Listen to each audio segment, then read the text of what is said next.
Warning, today's conversation is going to get a little bit heated. My name is Kris Krohn, and today we're going to be talking about life insurance because there's a huge debate going back and forth on is it investment, is it necessary, is it smart, is it stupid? And I'm going to be interviewing one of the foremost experts on the matter that's actually going to break it down for us and help us know what is going on in this argument, how to leverage it for maximum gain, or how to actually have it leveraged for maximum detriment. 'Cause we're gonna be legends. What we're doing here ain't just scary. It's about to be legendary. So I'm sitting here with Eddie Gartner, who is an expert on this whole entire life insurance debate. Dude, bro. How you doing, Thank Kris? you so much for being here today. Thank I really you. appreciate it. I hope you can actually help people understand what this debate is all about. I'm going to frame it up. Okay. Because here's the deal. There are some people out there that are like, oh, we should get term insurance. And term insurance basically says you pay a little bit of money, and when you die, there's a payout, there's a settlement. There's some people that are saying that's a total waste of money. You should put it in this cash value life insurance where you put in loads of money, but you don't get that till you die. And there's this massive rift out there. And then there's some people that use it like an investment. Of course, that's what caught my interest because as a real estate investor, I'm always looking at the investment side of things. So I'm hoping that you can help kind of settle the debate on this today, Eddie. Okay. So break it down for us. So yeah, like Kris was saying, there are a few different types of insurances. So when you look at life insurance in the traditional sense, people will think of term life insurance, right? You've probably heard the saying, buy term, invest the rest. Yes. But if we look Which, at, by the way, means what? which means, and that's a Buy the great cheap question. stuff and then use your money to actually go and make strategic investments. Right. Okay. But how much is the rest really? Okay. And what are we comparing it to, right? So if we look statistically, insurance is priced on risk, right? And so term insurance is very cheap. Why? Because almost 2% of all term insurance policies actually pay out a death benefit. Wait, so you're saying that 98% of the people that pay money towards an insurance policy, they never actually reap the benefit of it because either the policy lapses or runs out or they stop paying or something happens? That's exactly correct. So Dude, those insurance companies got to be freaking raking it in. So with term insurance, that's what happens. Generally, people outlive the policy. That policy lapses, it's not enforced, and that policy never gets paid out. All right, so I get that side of the debate. What's this whole, there's actually literally whole life insurance where you're like, no, whole life, invest in insurance, dump your money in. Some of it will go to death, and the rest of it is actually like an investment, maybe like an IRA, like an IRA or 401k or something-ish like that. So life insurance can be used for a number of different methods. Obviously, the death benefit is an important piece of it, and you should have the proper amount of insurance for your family income protection. But when we're talking about using cash value in life insurance, we're looking for different ways to leverage this policy so that we can use it for different investments. We like to talk about it as a non-correlated asset. And what that means is that if we think about the stock market, right? Stock market goes up and down. We want a policy or a place to store money that isn't affected by the stock market up and downs. Interesting, okay.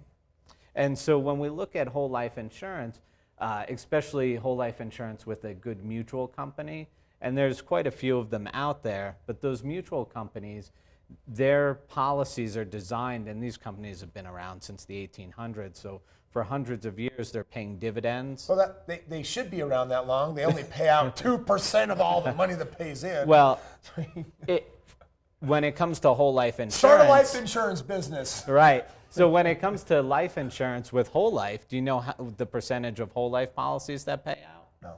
Well, of in-force whole life policies, 100% pay a death benefit. Oftentimes, why the premium is so much more for whole life insurance is because these insurance companies have different restrictions. They have to have higher reserve limits to keep these whole life insurance policies in force. So You're starting to use a lot of big language. I want to break this down and make sure we got this super simple. So here's what I'm kind of hearing. Yep. You're saying that I can either, guys, get this.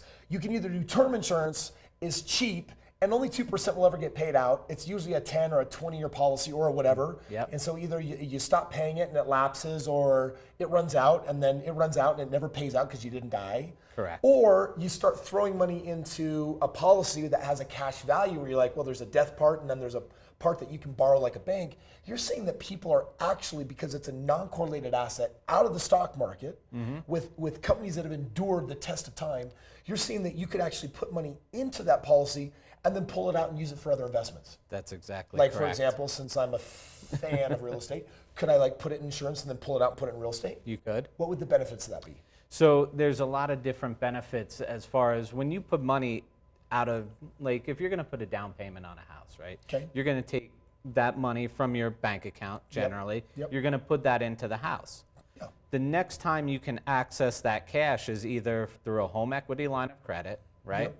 Or a sale of the home. Yeah, it's actually quite inconvenient. Yes, and so if you take a home equity line of credit, now you're paying the bank interest to Yeah. borrow your own money. I've done that before. So you're borrowing your own money and you And- got to pay heavy, you get taxed super heavy on the interest, so to Yep. speak. Yep. Tax metaphorically spoken there. So another way to do that is if we took the money from our life insurance policy and put it into the home, yes, we still access that money the same way, but what happens with life insurance, and certain companies treat their dividends differently. So with certain companies that you can work with, you'll actually still be earning interest and dividends on that money that's in the cash value while it's in the home.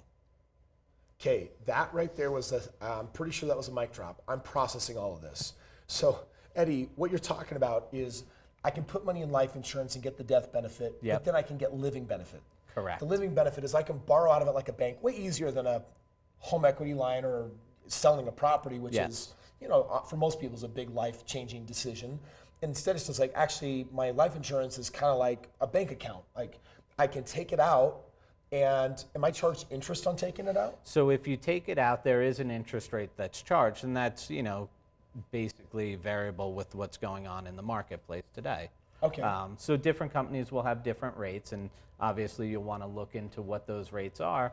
And then you'll also want to be working with the types of companies that will still continue to pay your full dividend even when you've taken the money out. Because it seems to me, from what I've learned about this, that when you take money out, whatever interest you're charged seems to be very closely similar to the dividend that you're getting, and they seem to Correct. cancel each other out or come close Right. to that. Historically, it's either a wash or sometimes you're getting about a 1% spread. But even on that 1% spread, even if it's a Yeah. negative spread, you're still not paying it out of pocket. Well, They actually take it off the death benefit. Yes, that's true. Okay, guys, this is starting to like shape up as something. First of all, I get why this is heated. Like, I Yeah. can put a little in insurance, I can put a lot in insurance. That's what creates the debate.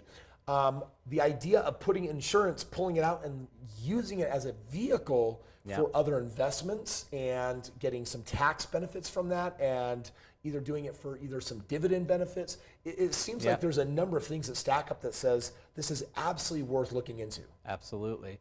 And think about being a real estate investor, right? When you're pulling money out of that home equity line, you're paying all this interest and all these things. How are you, you know, by using the life insurance, you're able to really leverage Yeah. and be able to create some value there for yourself where, you know, you're really in charge. And now the money that's getting paid, that interest, because historically it's about a 1% spread to the positive. Yeah. So think about earning money on money you have out on the street, and there's not a bank in the world that's going to pay you 1% to quite- borrow money. That's pretty amazing to get paid with 1% to borrow or even break even. Yeah. That's like that's amazing. That's incredible. Yeah. So, Eddie, thank you for being here. Guys, one of the things I want you to understand is this is a topic that I'm hugely passionate about because I'm always looking for a way to optimize my own investments. And so whatever you invest in, whether it's real estate, whether it's business or something different, I've found that there's a way to take insurance and connect it to the investment to produce additional benefit. And so if you're looking at getting going in real estate, or if you have a business or want to start a business and you're like, Kris, how can I optimize my financial choices? There is a link in the description below to the Epic team. And so if you go to that description and actually click on it, you actually get an opportunity to interact with them. You might even be talking with Eddie himself or someone on his team where they can really break it down for you and just help you understand what are the pros and cons, what makes sense. Personally, I have been successfully leveraging insurance for the last 12 years of my life. So I own multiple policies. I'm grateful that I do. I've used them to optimize my real estate investment. Even though it's a really hot topic, it's absolutely worth diving in and learning more about. So that link is there below for you. Eddie, thank you so much for being here. Thank you, Kris. Guys, today's video is all in service of you becoming your own financial genius, because you can't outsource that to anybody else. That's yours and my responsibility if we're in charge of our financial destiny. So make sure that you subscribe. I got another video coming your way tomorrow. We'll see you there.